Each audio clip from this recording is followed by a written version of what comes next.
భద్రాద్రి కొత్తగూడెం జిల్లా మణుగూరులో పట్టుకున్న గంజాయి వివరాలను సిఐ సతీష్ కుమార్ వెల్లడించారు. మణుగూరు పోలీస్ స్టేషన్లో ఆయన మాట్లాడుతూ బైక్పై తరలిస్తున్న గంజాయిని పట్టుకుని ఇద్దరిపై కేసు నమోదు చేసి బైక్ సీజ్ చేశామని తెలియజేశారు. గంజాయి అక్రమంగా రవాణా చేస్తే కేసులు తప్పవని ఆయన హెచ్చరించారు. ఇప్పుడు ఆయన మాటల్లో విందాం.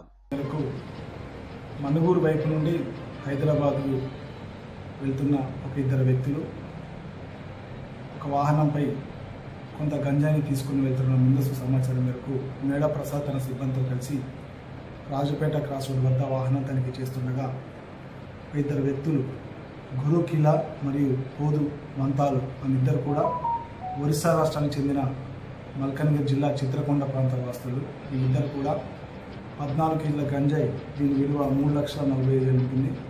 వీరిద్దరు కూడా రాహుల్ కుమార్ చిత్రకొండ ప్రాంతం చెందినవారు. అతను ఇట్టి గంజాయిని తీసుకొని హైదరాబాద్కి వెళ్ళవలసిందిగా వారికి సూచించడం జరిగింది.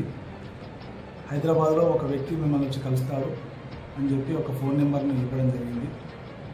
సో ఈ ముగ్గురు కూడా ఇంత ముందుగా గంజాయిని సులభంగా వాహనాల్లో తరలించేవారు.